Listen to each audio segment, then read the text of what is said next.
Construction. We expect this clear-cut process where you break ground, have a few meetings on site with your hard hats on, and after a few months you get the key and you can move in. I wish I could guarantee my clients a experience as easy as that, but unfortunately that's not reality. But don't let that deter you. As the saying goes, anything in life worth having is worth working for, by Andrew Carnegie. And today I would like to discuss with you how to lose money in construction. Don't worry, I'll remember. Or listen, please remember to finish this area in this color. Yes. This can cause costly disputes. The answer is meticulous admin. Whenever you have a phone call, whenever there is any decisions made, follow up with an email if you're not on site, and document everything. Any decision on site must be written down in the meeting minutes, and that is the only answer for that. You won't believe how many times meeting minutes saved me from losing my temper. I simply attach the minutes with a note.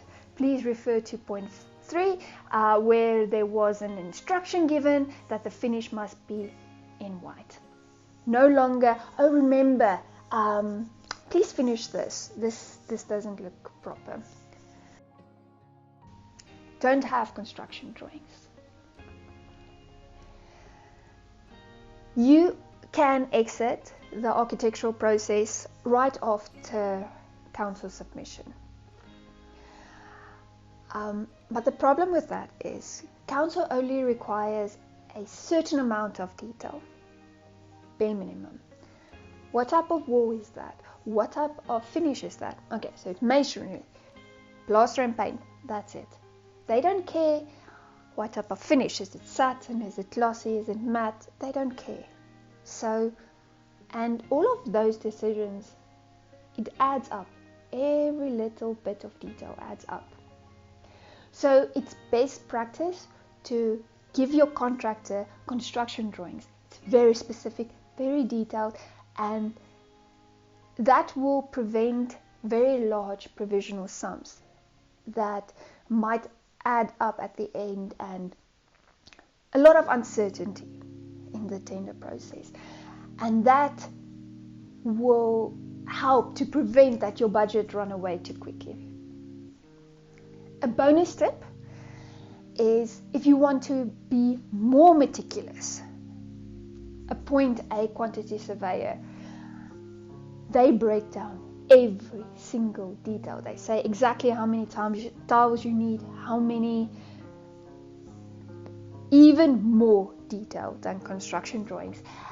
It's not always feasible for the smaller projects to appoint them, but really the amount of money that you invest in that, at the end you get what you pay for. So that will really help you to get a grip of your budget as well. No proper research on your construction team. It's best to ask for referrals. Ask for 3 types of projects. One they are busy with at the moment, one they just completed, and an old one like 5 years old or something like that. Ask the referrals, how did your relationship end with this specific company? Would they refer them? Did they stick to the budget? Did they have any problems? Were they on time?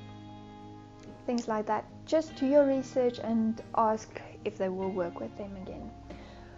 Secondly, supporting documents that indicate that the company that you are considering are legal, in good standing with their council that they need to be registered with, for instance NHBRC,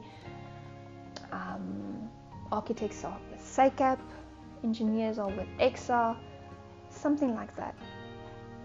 Just do your research on the company so that they don't take your money and just run away.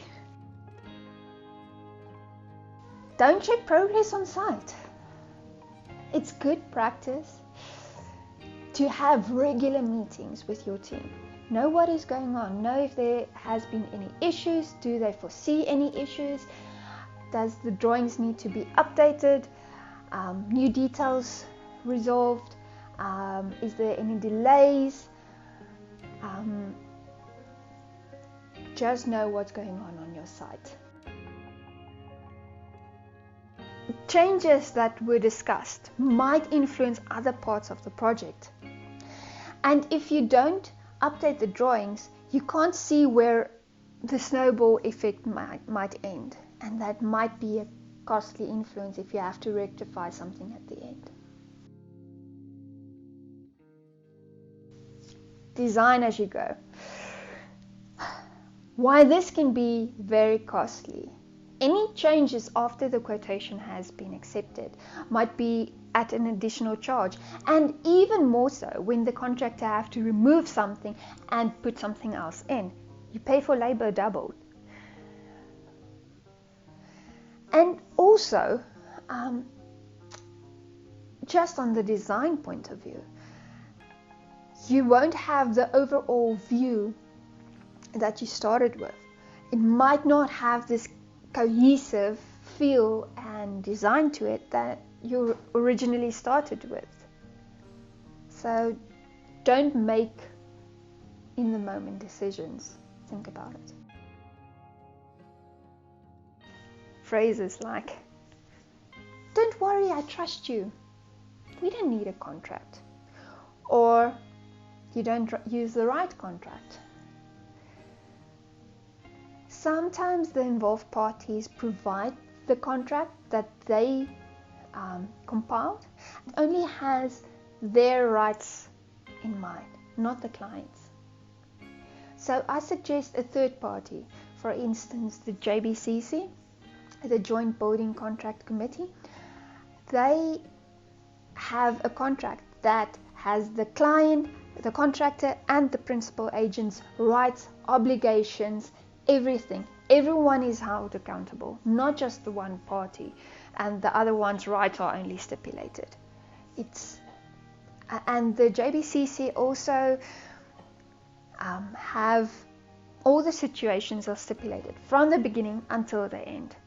You know if there's any dispute, you know how to resolve it. If the contract needs to be dissolved, you know how to resolve that. Overall, it just keeps the relationship very clean. You know where the line is, everyone knows what they need to do and when. It is a good thing to have a contract. I hope that this video helped you to see some of the loopholes during the construction phase, and I hope you avoid these costly mistakes if you decide to run the construction phase yourself. But should you wish to appoint an architectural professional during the construction phase, know that they act as your agent. They help you, guide you, and in some cases warn you throughout the whole process. But most importantly, we document every single thing that happens on site. And yes, I honestly hope that you enjoy the process. Should you have any questions, please feel free to contact me. I would love to help you. But thank you for watching, and I hope you enjoy your day. Thanks.